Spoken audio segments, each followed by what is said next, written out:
पिछला क्लास में हम लोगों ने पीएच स्केल के बारे में चर्चा किया था और हम लोग देखे थे कि पीएच स्केल का मान कहाँ से कहाँ तक होता है। साथ ही साथ हम लोग देखे थे कि उदासीन विलयन का पीएच मान कितना होता है और अम्लीय विलयन का पीएच मान कितना होता है और क्षारीय विलयन का पीएच मान कितना होता है। आज हम लोग पीएच स्केल का चर्चा को और आगे बढ़ाएंगे और उसके लिए मैंने आप लोग के लिए पीएच स्केल भी लाया हूँ। तो देखिए पीएच स्केल कुछ इस तरह से डब्बा में रहता है और इसको हम लोग जब खोलते हैं तो अंदर से इस तरह का पट्टी निकलता है। देखिए इस तरह से, अगर शायद अभी आपको तो नहीं दिखेगा कैमरा में, लेकिन यहाँ पर अगर आप ध्यान दीजिएगा तो यहाँ पर कलरफुल पट्टी है और इन पट्टियों पर नंबर लिखा हुआ है। इसको अगर हम लोग पलटाएंगे तो यहाँ पर भी कलरफुल पट्टी है और इन पट्टियों पर नंबर लिखा हुआ है। तो जो नंबर लिखा हुआ है ना, वो उस पट्टी के लिए पीएच मान है। तो हम लोग इसको यूज कैसे करते हैं, तो हम लोग ये जो अंदर में जो पेपर दिया हुआ है, इस पेपर को फाड़ते हैं। अब फाड़ करके कोई भी सॉल्यूशन जिसका पीएच मान हमको जांच करना है उस पे डुबाते हैं और डुबाने के बाद उसको क्या करेंगे, हवा में हिलाएंगे। हिलाएंगे ना तो उसका कलर चेंज कर जाएगा और चेंज करके इधर का रंगीन पट्टी से या इधर का रंगीन पट्टी से वो टेली करेगा। तो जिस कलर से भी वो टेली करेगा और जो नंबर यहाँ पर लिखा हुआ है उस कलर पर, वही उसका पीएच मान होगा। जैसे सबसे ऊपर यहाँ पर देखिए रेड लिखा हुआ है, तो अगर हम जब ये वाला पट्टी को सॉल्यूशन में डालें और हिलाए हवा में और उसका कलर रेड हो गया, तो हम क्या करेंगे, यहाँ पर मिलाएंगे, रेड से मिल जाएगा। तो रेड पर लिखा हुआ है 1, तो उसका पीएच मान हो जाता है 1।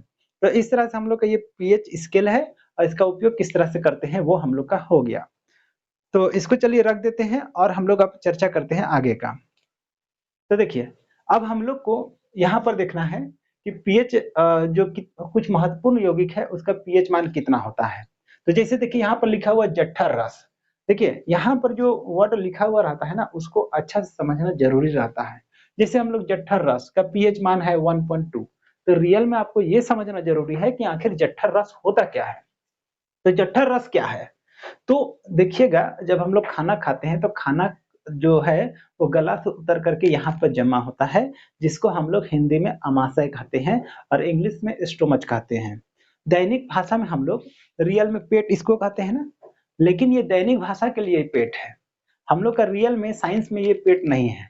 पेट यहाँ पर जो अमाशय है वो हम लोग का पेट है, जहाँ पे खाना जा करके जमा होता है वो हम लोग का पेट है। और वहां से जो भी लिक्विड निकलता है खाना पचाने के लिए और सूक्ष्म जीव को मारने के लिए, उसी को कहते हैं हम लोग जठर रस, है कि नहीं। और याद कीजिए कभी कभी जब वोमिटिंग होता है तो वोमिटिंग होते समय मुंह कैसा लगता है, खट्टा हो जाता है ना। वोमिटिंग अगर हो गया तो मुंह खट्टा हो जाता है। तो खट्टा होने से आप भी अंदाजा लगा सकते हैं कि खट्टा चीज क्या होता है, हम लोग का अम्लीय प्रकृति का होता है। तो जब वोमिटिंग हुआ तो कहाँ से खाना आ रहा है, हम लोग का अमाशय से खाना आ रहा है। तो इसका मतलब अमाशय में जो भी जठर रस निकल रहा है वो क्या होता है, अम्लीय होता है। इसलिए इसका पीएच मान देखिए 1.2 है, मतलब कि 7 से कम, है ना। तो पिछला क्लास हम लोग चर्चा किए थे ना कि जो पीएच मान होता है और वो पीएच मान 7 हो गया, तो 7 अगर हो गया पीएच मान, तो वो जो विलियन रहेगा वो क्या रहेगा, उदासीन रहेगा। 7 से कम रहेगा तो वो क्या होगा, अम्लीय रहेगा। और 7 से अधिक रहेगा तो वो क्या होगा, हम लोग का क्षारीय होगा। तो अब यहाँ पर देख के बताइए, तो अगर 1.2 है तो इसका प्रकृति कैसा होगा, तो जाहिर सी बात है इसका प्रकृति क्या होगा, हम लोग का अम्लीय होगा। तो इसलिए चलिए यहाँ पर हम लिख देते हैं अम्लीय। अम्लीय, ठीक है, इसका प्रकृति क्या हो गया, हम लोग का अम्लीय। उसके बाद नींबू का रस, तो नींबू का रस तो सभी को जानते हैं, शरबत वरबत बना करके भी इसका यूज करते होंगे आप लोग, या देखिएगा मीट उट में भी हल्का सा नींबू का रस डाल डाल देने से बहुत अच्छा लगता है। तो नींबू का रस है तो अम्ल है, जाहिर सी बात है। इसका पीएच मान कितना होता है, तो 2.2। ये सबको याद करके रखना है, क्योंकि ये जितना है ना, 4-5 गो जितना भी लिखा हुआ है, इसमें से एक आध गो ऑब्जेक्टिव आपको पूछ देता है। तो नींबू का रस का पीएच मान होता है 2.2 और इसका प्रकृति क्या हो जाएगा, हम लोग का फिर से अम्लीय। अम्लीय, कोई दिक्कत, मेरे अंदाज से कोई दिक्कत नहीं होगा। अब शुद्ध जल, शुद्ध जल जो केमिकली 100% जो शुद्ध जल रहेगा उसका पीएच मान होता है 7। और हम लोग पढ़े थे क्या कि अगर पीएच मान 7 होता है तो वो कैसा विलयन होता है, उदासीन होता है। तो इसलिए ये क्या हो जाएगा, हम लोग का उदासीन। उदासीन, ठीक है, क्लियर हो गया। अब आता है milk of magnesia. Milk of magnesia एक क्या कहते हैं, नीला कलर का बोतल होता है, जिसको जनरली आप बच्चा सबको ना अगर पेट खराबी हो जाता है तो उस समय उसको हम लोग पिलाते हैं मिल्क ऑफ मैग्नीशिया, है कि नहीं? और उसका सेंट भी जो रहता है ना, तो बिल्कुल आइसक्रीम जैसा रहता है। आप बहुत बार देखे होंगे, अगर आपका घर में बच्चा सब होंगे, तो देखिएगा मिल्क ऑफ मैग्नीशिया डॉक्टर कभी ना कभी लिखा ही होगा, है ना? स्पेशली जब उसका वोमिटिंग सब होने लगता है, तब ये मिल्क ऑफ मैग्नीशिया पिलाया जाता है कि नहीं? तो मिल्क ऑफ मैग्नीशिया का पीएच मान कितना होता है हम लोग का? 10 है, और 10 है तो समझ में आ ही गया ये क्या है? क्षारीय प्रकृति का है। क्षारीय क्षारीय प्रकृति का है। अब सोडियम हाइड्रोक्साइड आप लोग को याद होगा कि इसका रासायनिक फार्मूला क्या होता है? NaNaOH, ये सोडियम हाइड्रोक्साइड है। ये बहुत ही स्ट्रॉन्गेस्ट क्षार है कि नहीं? तो इसका पीएच मान कितना होता है? 14, और ये क्या हो जाएगा हम लोग का? क्षारीय हो जाएगा, क्षारीय प्रकृति।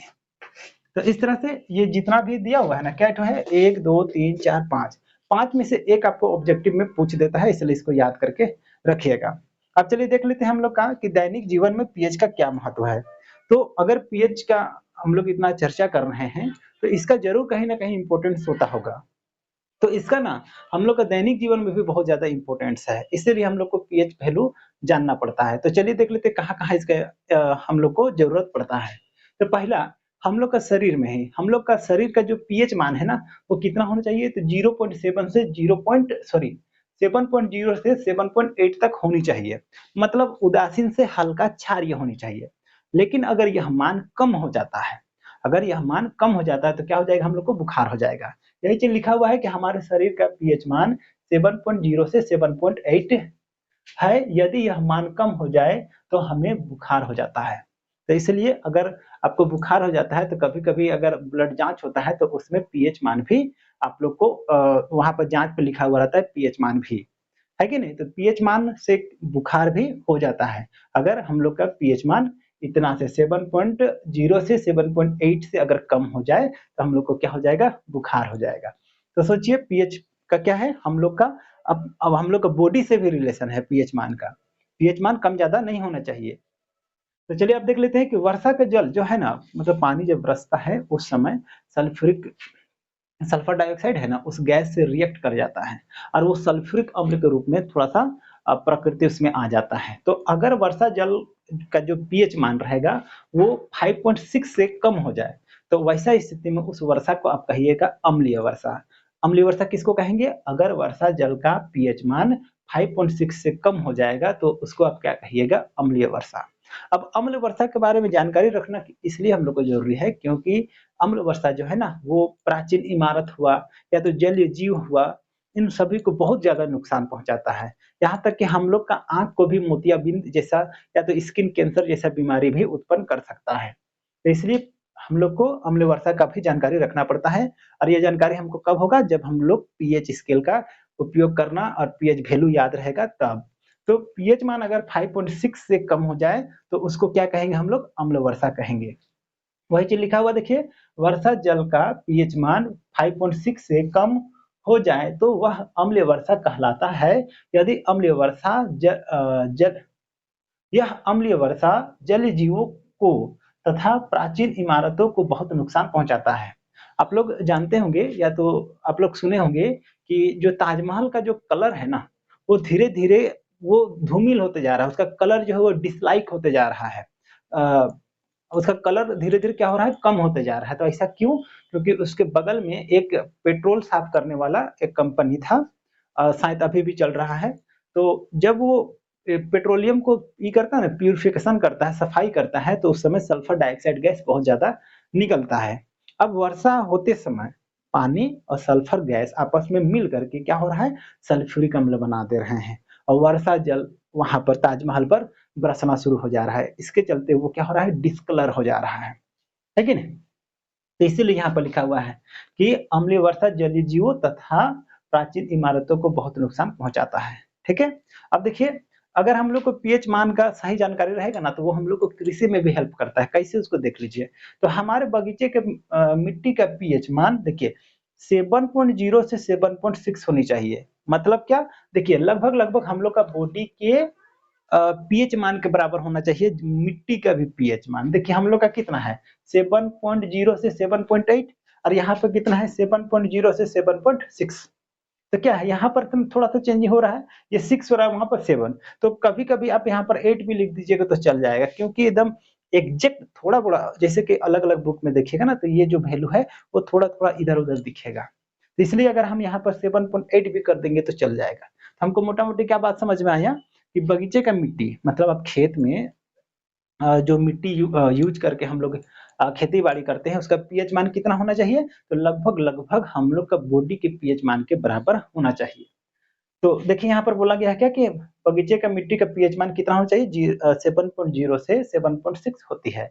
यदि मिट्टी अम्लीय हो जाए, मतलब उसका मान इतना से कम हो जाए, तो क्या होगा? उसमें भी अच्छा उत्पादन नहीं होगा, या तो पीएच मान बढ़ जाए, उसमें भी क्या होगा? अच्छा उत्पादन नहीं होगा। इसलिए अगर अम्लीय हो जाए तो उसका अम्लता को कम करना पड़ेगा। तो इसीलिए लिखा हुआ क्या कि यदि मिट्टी अम्लीय हो जाए तो उसमें कली चूना, कली चूना मतलब जान रहे हैं? दुकान में अगर हम डायरेक्ट खरीद करके लाते हैं ना, वो चूना होता है कली चूना और उसका फ़ॉर्मूला क्या होता है CaO, है ना? बुझा हुआ चूना और कली चूना में क्या अंतर है? तो वही आप दुकान से जो खरीद करके लाए वो है हम लोग का कली चूना और उसको पानी में जब डाल करके फुला देते हैं तो वो बन जाता है बुझा हुआ चूना। तो अगर अम्लता मिट्टी में अम्लता बढ़ जाएगा ना तो क्या करेंगे उसमें कली चूना, है कि नहीं?